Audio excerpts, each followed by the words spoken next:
بسم اللہ الرحمن الرحیم. اسٹوڈنٹس آف فرسٹ ایئر ایک خان، السلام علیکم. آج ہم اپنے اسمارٹ سلیبس میں اردو کی غزل کرنے جا رہے ہیں حسرت موہانی کی، اور یہ ان کی پہلی غزل ہمارے اسمارٹ سلیبس میں شامل ہے. یہ غزل مکمل طور پر عشق مجازی کے رنگ میں ہمیں لکھی ہوئی نظر آتی ہے. حسرت موہانی کے حوالے سے اگر بات کریں تو آپ کو اردو غزل کی خدمات کے حوالے سے رئیس المتغزلین کا خطاب دیا گیا، رئیس المتغزلین کا لقب دیا گیا. آپ رئیس المتغزلین کے لقب سے جانے جاتے ہیں. تو انہوں نے 1857 کی جنگ آزادی کے بعد، جب کہ ہر طرف نظم کا دورہ ہو گیا تھا اور جو غزل ہے وہ ایک پامال صنف سخن بن چکی تھی اور نظم کے عروج کا دور تھا، تو ایسے میں حسرت موہانی نے غزل کو ایک نیا معیار اور اعتبار بخشا، اور بہت خوبصورت غزلیں انہوں نے اس حوالے سے لکھیں.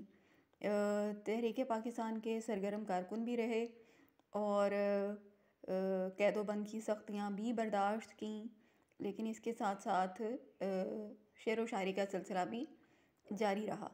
ان کا ایک بہت شہرہ آفاق شعر جو کہ زبان زد عام ہے، آپ نے پڑھا ہوگا، سنا ہوگا: ہے مشق سخن جاری، چکی کی مشقت بھی، ایک طرفہ تماشا ہے، حسرت کی طبیعت بھی. تو یہاں پر ہم ان کی پہلی غزل دیکھیں گے، اور مطلع ہے. شاعر کہتے ہیں کہ بھلاتا لاکھ ہوں لیکن برابر یاد آتے ہیں، الہی ترک الفت پر وہ کیوں کر یاد آتے ہیں.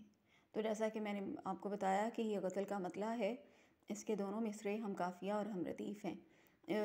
تو شاعر نے یہاں پر وہی روایتی عشق و عاشقی کا مضمون جو ہے وہ اس مطلع میں باندھا ہے، جیسا کہ ہم نے میٹرک میں بھی پڑھا اور ابھی فرسٹ ایئر میں بھی ہم یہ چیزیں ڈسکس کرتے آئے ہیں کہ معاملات محبت میں جو عاشق ہوتا ہے اسے بہت سے دکھ، اذیتیں اور تکلیفیں برداشت کرنی پڑتی ہیں.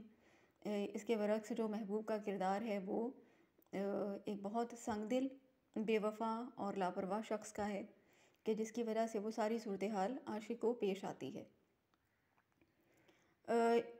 قصہ مختصر یہ کہ محبت کرنا کوئی آسان کام نہیں ہے، اور ہماری شعری روایت کے پیش نظر یہ بھی کہا جاتا ہے کہ محبت کی نہیں جاتی، محبت ہو جاتی ہے، اور جب یہ ہو جائے تو پھر اس سے پیچھا چھڑانا مشکل ہو جاتا ہے.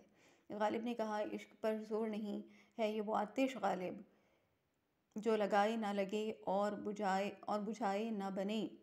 یعنی محبت آپ کوشش کر کے نہیں کر سکتے، اور جب یہ ایک دفعہ آپ کو ہو جائے تو پھر اس سے پیچھا چھڑانا آپ کا ممکن نہیں ہوتا. اور اس محبت کے میدان میں جو تکلیفیں، جو دکھ برداشت کرنے پڑتے ہیں، اس حوالے سے بھی غالب ہی نے اپنے ایک شعر میں کہا کہ یہ عشق نہیں آساں، بس اتنا سمجھ لیجئے ایک آگ کا دریا ہے اور ڈوب کے جانا ہے. تو عاشق ان تمام دکھوں اور تکلیفوں کا سامنا کرتا ہے جو اس کو محبوب کی طرف سے ملتے ہیں، اور ایک ایسا مقام آتا ہے محبت میں کہ جب وہ یہ عہد کرتا ہے اپنے آپ کے ساتھ کہ اب محبوب کو یاد نہیں کرنا اور اسے یکسر بھلا دینا ہے، اور اس سے محبت کا سلسلہ جو ہے وہ ترک کر دینا ہے. یہی مضمون شاعر نے یہاں پر مطلع میں پیش کیا ہے.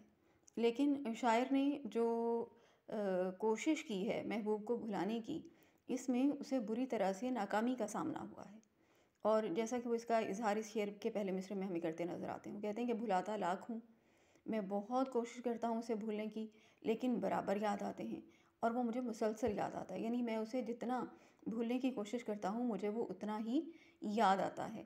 اور پھر وہ اللہ تعالیٰ کو مخاطب کرتے ہوئے کہتے ہیں الہی ترک الفت پر وہ کیوں کر یاد آتے ہیں. یعنی میں تو محبت ترک کرنا چاہتا ہوں، لیکن اس کے باوجود وہ شخص مجھے یاد آئے جا رہا ہے. تو یہ معاملہ تو بالکل الٹ ہو گیا.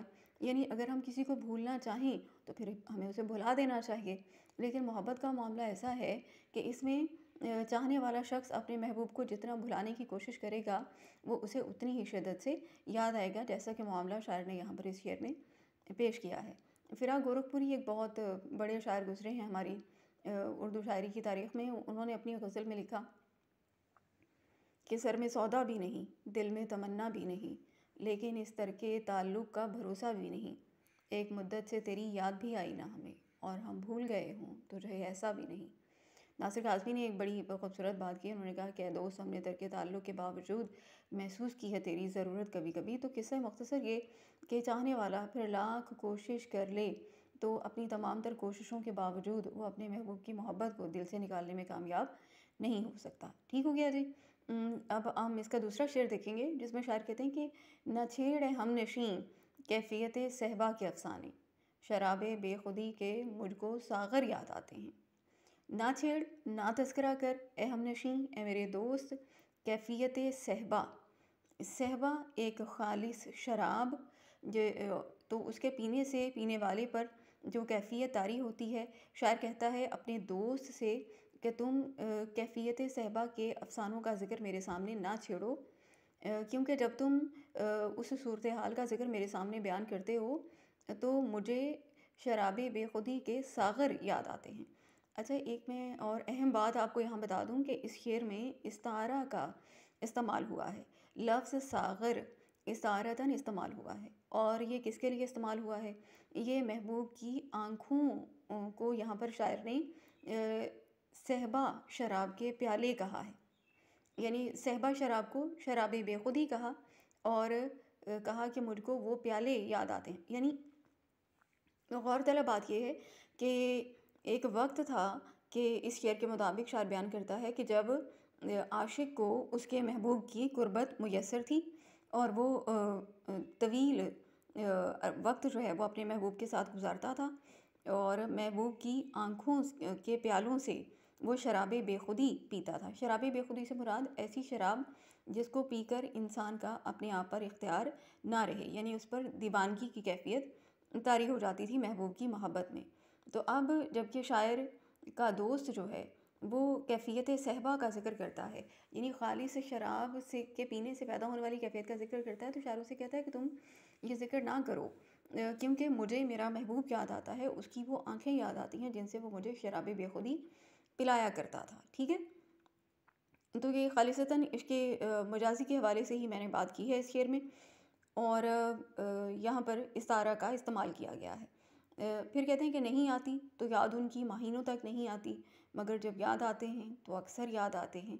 اچھا، یہ بھی ایک کیفیت ہوتی ہے محبت میں کہ دیکھیں انسان کا واسطہ اس دنیا میں صرف محبت سے، معاملات محبت سے ہی نہیں رہتا، بلکہ غم جانا کے ساتھ ساتھ غم روزگار بھی ایک بہت بڑی حقیقت ہے۔